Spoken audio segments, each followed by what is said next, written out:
The little animal comes home. He is back. He's in the fold. He's gonna have an office somewhere over there at the Woody Hayes Athletic Center, Chris. He is a part of this coaching staff. So let's start tonight's conversation right there. How will James Laurinaitis change the dynamic of this coaching staff, Chris? Well, first of all, Eric, I absolutely love this move. He brings back a passion and intensity that I think we have really lost over the last several years. He was probably our last great linebacker. Um, he's played at Ohio State. He knows what it means to be a Buckeye. Yeah, he knows the X's and O's. Yeah, he was in the NFL for 8 years. Great career there as well as at Ohio State. But he just has that passion and intensity, and I kind of feel like he's going to go in there, put some boots to butts, and make some things happen. Really get these guys fired up. Last year he was the assistant linebackers coach, grad assistant over there at Notre Dame. Their linebackers looked pretty good last year, Eric. Now, our linebackers, I mean, a lot of people may say, hey, you know what? Our linebackers weren't the problem with the defense last year. And they weren't. Mm-mm. Our linebacker play was very good last year. But you know what? He'll take good and he'll make it better. Because, again, he is going to get them fired up, give them an intensity that we've just been lacking. And that kind of intensity, that kind of fire is infectious through a locker room. That is going to spark the whole defense. I think he's a little bit underrated as a recruiter as well. Uh, you know, I've heard many people say that he's been a part of two good 4-star recruits that are coming to Notre Dame right now. Right. The relationship that he built with those recruits. Yes, they may have loved Marcus. They may have liked Notre Dame in the academics, but the relationships he built with them is what was the drawing power.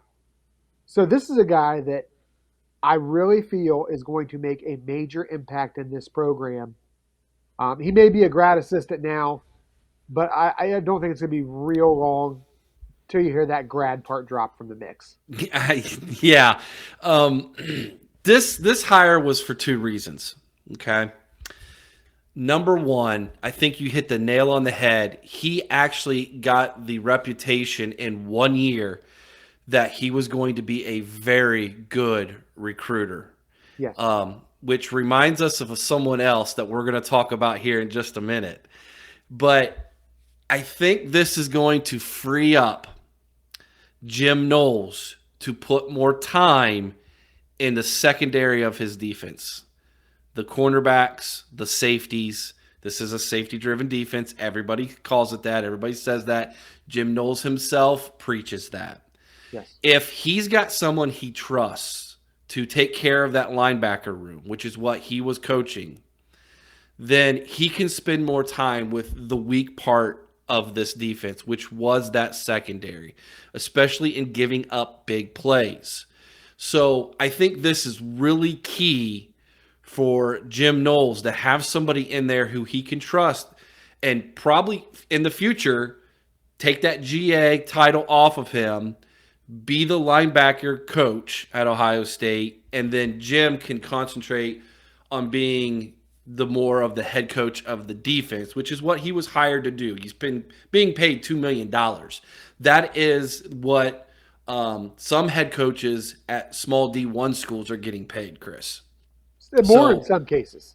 it might be. So Yeah.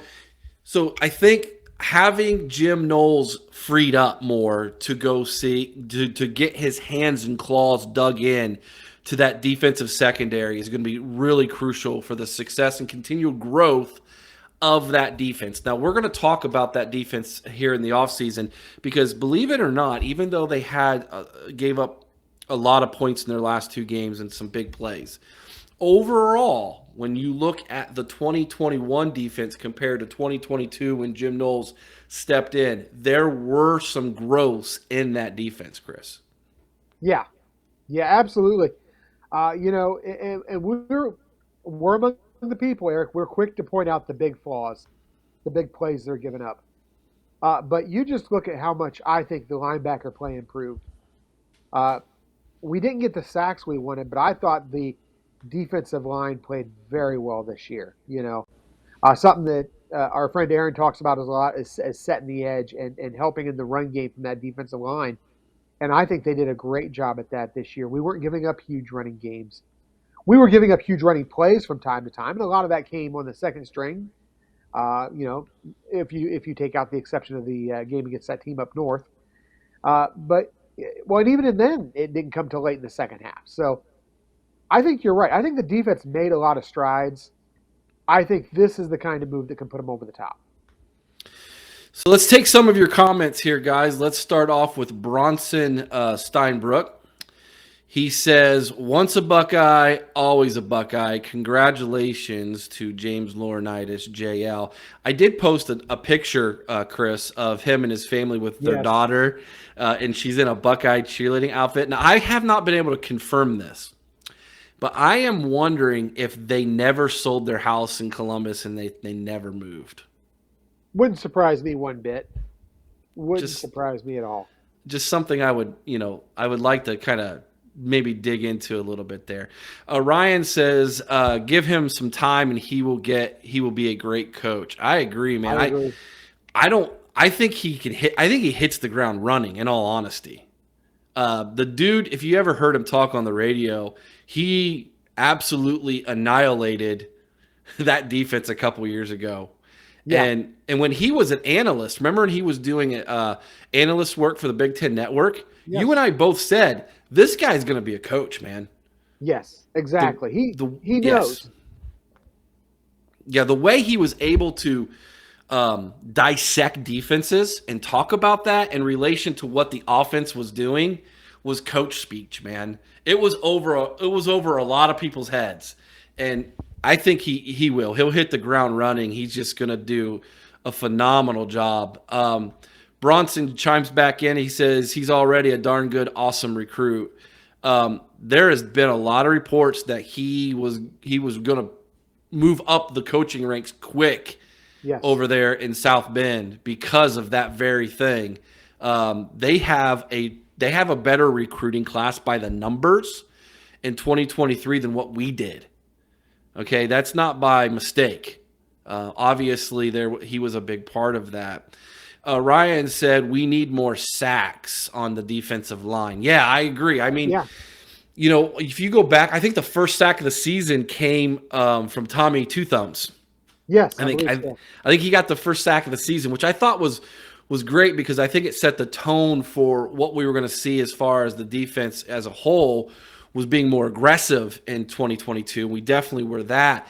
But I think Ryan's hit the nail on the head. If you can get pressure from your front four and not have to rely on trying to create pressure from your linebackers so much, then that's going to free them up to play more of a zone defense and take some more of the pressure off the defensive backfield. Because they were always in man-to-man coverage, it seemed like last year, in a lot of games that we got burnt on. So overall impression, I am thrilled. I am absolutely thrilled to have him back. He's one of my favorite Buckeyes. The dude is he exudes Ohio State, Chris Spielman, A.J. Hawk, linebacker toughness. He was a 3-star. I think he was a low 3-star out of Minneapolis, Minnesota, and came to Ohio State, and by his sophomore year was tearing it up, became an All-American. So the guy is not going to be afraid to get in there and really try to pump up some of these other guys. And I'll tell you, do not be surprised if we have a little bit of a kind of a Luke. Remember how Luke would go out and recruit a 3-star guy? Yeah. And build him up. Yeah. I'm wondering if he might have not a little bit of that in him, where he takes kind of the underdog approach with somebody and says, I've been in your shoes. Let me show you how to do this type of thing. Well, not only that, it's not always about the stars beside the guy's name. You know that, Eric. Sometimes it's not about who's the best guy, but who's the right guy. And I think he sees that in players. Who's the right guy?